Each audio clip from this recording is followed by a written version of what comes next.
तो आज के सम्स हम लोग अब स्टार्ट करते हैं।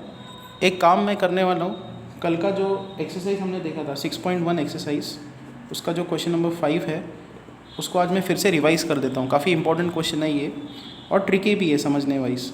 तो we are given a straight line P O Q, then we have O R perpendicular to POQ, and then we have a ray like this OS.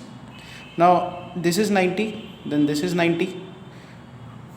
Let's say this angle is x, तो हमको यहाँ पे prove करना है angle ROS is equal to 1/2 angle QOS minus angle POS. This we have to prove. Fine. तो हम लोग क्या करेंगे, यहाँ पे इसको हमने x लिया हुआ है ROS को।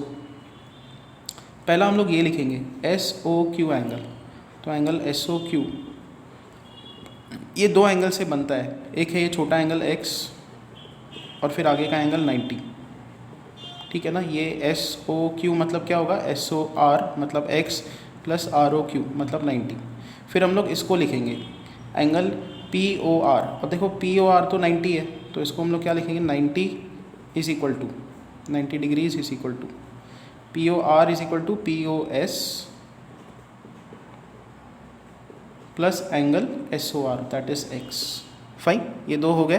अब दोनों को ऐड करेंगे, तो इनका लेफ्ट हैंड साइड जब आप ऐड करोगे तो एंगल QOS SOQ को हम लोग QOS भी लिख सकते हैं प्लस 90 इज इक्वल टू, इन दोनों को ऐड करो तो यहाँ पे x प्लस x क्या बनेगा 2x, फिर यहाँ पे है 90 डिग्रीज और फिर एंगल है POS। यहाँ पे क्या होगा 90 90 दोनों तरफ कैंसिल आउट होगा और 2x का वैल्यू कितना आएगा, angle QOS minus angle POS, और यहाँ से x की वैल्यू आएगी 1/2 angle QOS minus angle POS। ये रहा, यही हमको प्रूव करना था।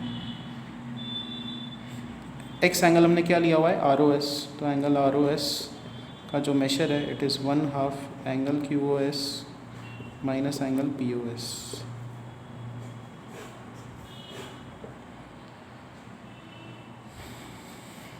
अब हम लोग जाएंगे डायरेक्टली एक्सरसाइज 6.2 की तरफ, उसका second sum. So this is question number 2 given to us. यहाँ पे तीनों लाइंस पैरेलल है और हमारे पास y/z का रेशो हमको दिया हुआ है, y और z का रेशो दैट इज़ 3:7। हमको x का वैल्यू निकालना है, ठीक है। तो क्या करेंगे हम लोग, यहाँ पे देखो since this angle is y, ये वर्टिकली अपोजिट है तो ये होगा y। तो y प्लस z क्या होगा, बिकॉज ये दोनों पैरेलल है तो y प्लस z क्या होगा 180 सप्लीमेंट्री एंगल्स। अब हमारे पास ये रेशो दिया हुआ है y/z इज इक्वल टू 3/7। तो यहाँ पे हम लोग क्या कर सकते हैं, y का वैल्यू 3/7 इंटू z ये सब्स्टिट्यूट करेंगे यहाँ पे फर्स्ट इक्वेशन में, तो 3/7z plus z is equal to 180। तो 7 इधर शिफ्ट कर दो, 7 + 3 आ जाएगा 10, 10/7 into z is equal to 180। 10 और फिर यहाँ पे एक 10 कैंसिल आउट होगा तो z/7 इज इक्वल टू 180 ये आएगा, एंड यहाँ से z की वैल्यू आएगी, ये 0 निकल गया, ठीक है, ये 0 यहाँ पे एंड यहाँ पे कैंसिल आउट हो गया, तो z/7 इज़ 18। तो z का वैल्यू क्या होगा 18 इंटू 7, तो 18 इंटू 7 126 डिग्रीज। तो z हमारे पास आ गया, इट इज़ 126 डिग्रीज, ठीक है। तो ये एंगल z और फिर ये एंगल भी z ही होना चाहिए। ये कौन से एंगल्स है, ऑल्टरनेट इंटीरियर एंगल्स इक्वल हो गए। फिर ये z है 126 डिग्रीज, तो ये x भी कितना होना चाहिए, x भी 126 डिग्रीज होना चाहिए, क्योंकि ये दोनों कौन से एंगल्स है, करस्पॉन्डिंग एंगल्स है, corresponding angles are equal. So x की वैल्यू आ गई, x इज़ 126 डिग्रीज। तो कंसेप्ट क्या है, y ये है तो ये भी y होना चाहिए वर्टिकली अपोजिट। तो यहाँ पे आपको क्या करना है, ये y है तो ये y वर्टिकली अपोजिट, इन दोनों को आपको ऐड करना है because they are supplementary, their addition is 180। फिर हमारे पास रेशो दिया हुआ है y और z का रेशो 3:7 है। यहाँ से y का वैल्यू 3/7z, इसमें हम लोग सब्स्टिट्यूट करेंगे तो जो इक्वेशन है वो ऐसी बन जाएगी, y को हमने 3/7z पुट किया plus z is equal to 180, 7 इधर मल्टीप्लाई करेंगे, 7 + 1 7 × 1 7, 7 + 3 is 10, so 10/7z is equal to 180, 0 0 cancels out, z का वैल्यू है 7 × 18 दैट इज़ 126। बिकॉज z 126 है और ये ऑल्टरनेट इंटीरियर एंगल्स है तो ये भी 126 और फिर ये करस्पॉन्डिंग एंगल्स है तो 126। Question number 3। So question number 3 में ये डायग्राम है, हमको ये दिया हुआ है कि GED this angle is 126 degrees. Now since this is 126, this is 90, 126 में से 90 हटा दो तो कितना बचेगा 36, so this angle is 36 degrees. If this is 36 and these two are parallel, because ये दोनों पैरेलल है तो ये दोनों सप्लीमेंट्री एंगल्स होना चाहिए, इनका एडिशन 180 आना चाहिए, तो ये 90 होना चाहिए, 90 + 90 180। Now since this is 90, this will be 90 and we can now find this angle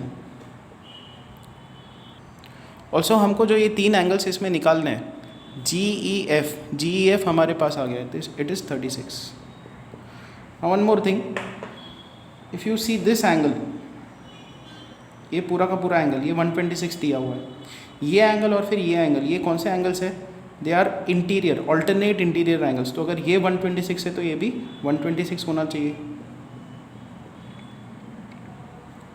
तो हमारे पास ये एंगल आ गया AGE is 126 degrees. Now FGE निकालना है, FGE ये वाला एंगल निकालना है। अब देखो ये 126 और फिर ये एंगल लीनियर पेयर फॉर्म कर रहा है, एक स्ट्रेट लाइन के ऊपर है, तो इसका एंड इसका एडिशन क्या होना चाहिए, 180 होना चाहिए, तो 126 plus angle FGE is equal to 180, तो एंगल FGE आ जाएगा, FGE is equal to 180 minus 126 that is 54 degrees. तो यहाँ पे लिख देते हैं FGE is 54 degrees. Next question number 4 पे आते हैं। सो उसमें एक डायग्राम दिया हुआ है हमारे पास लाइक दिस, और ये सेगमेंट इसको पैरेलल दी हुई है, उसके बाद ये एंगल दिया है 110 डिग्रीज और फिर ये एंगल दिया है 130 डिग्रीज। हमको इसमें एंगल निकालना है QRS, सो नेम भी कर देते हैं इसको, this is Q, this is R and this is S, fine. तो इसमें हमको ये एंगल QRS निकालना है। See this angle is 110, this is 130, तो हम लोग यहाँ पे क्या करेंगे, इस सेगमेंट को आगे एक्सटेंड करेंगे लाइक दिस, इसको और आगे एक्सटेंड कर देंगे, ठीक है। तो क्या होगा कि बिकॉज ये इसको पैरेलल दिया हुआ है तो इसको हमने आगे एक्सटेंड किया है, तो ये डॉटेड लाइन भी इसको पैरेलल होगी, ठीक है। Now if this is 130 then this is going to be 130 and if this is 130 these two form linear pair, तो इनका सम 180 होना चाहिए, so this becomes 50, ये 50 होगा तभी तो इनका एडिशन 180 होगा, ओके। और फिर ये 110 है, अगर ये 110 है ये भी लीनियर पेयर फॉर्म कर रहा है, तो ये एंगल कितना होना चाहिए, 180 में से 110 हटा दो, 70 होना चाहिए ये, तो ये 50 डिग्रीज़ आ गया, ये 70 डिग्रीज़ आ गया, तो ऑटोमेटिकली ये कितना होगा, एंगल सम प्रॉपर्टी लगा दो, ट्रायंगल की angle sum property 70 + 50 plus angle QRS is equal to 180 degrees. तो यहाँ पे कितना आएगा answer, 120 degrees plus angle QRS is equal to 180 degrees, angle QRS is equal to 60 degrees, okay. इसी क्वेश्चन नंबर 4 को हम लोग उनका जो हिंट है उसके हिसाब से भी करके देखते हैं। So we are given such a diagram, so this is 110, this is 130 और ये वो पॉइंट R है, ये दोनों ऑलरेडी पैरेलल है, this segment and this segment is parallel. हम क्या करेंगे, यहाँ पे उन्होंने एक कंस्ट्रक्शन बोला है कि आप R के थ्रू जाने वाला एक पैरेलल लाइन बना दो, तो तो कैसा डायग्राम दिखेगा, ये इसको पैरेलल, ये 130 है, ठीक है, और ये दोनों पैरेलल है, तो ये दोनों एंगल सप्लीमेंट्री होने चाहिए. So this angle is, let's say this will come out to be 50 because ये सप्लीमेंट्री एंगल्स है. तो मान लो अगर आप इसको x लेते हो तो 130 plus x is equal to 180 होना चाहिए. तो x का वैल्यू कितना होगा, 180 माइनस 130 विच इज़ 50. सो ये 50 आ गया. ऐसे ही हम लोग ये वाला एंगल निकाल सकते हैं, ये एंगल एंड ये एंगल सप्लीमेंट्री है, तो ये 70 बनेगा. अब हम लोग वो एंगल निकाल सकते हैं QRS, ये जो एंगल हमको निकालना था ये निकाल सकते हैं. Let's say this is y, तो 70 plus y plus 50 this is 180. तो y is equal to 180 minus 120 which is 60 degrees.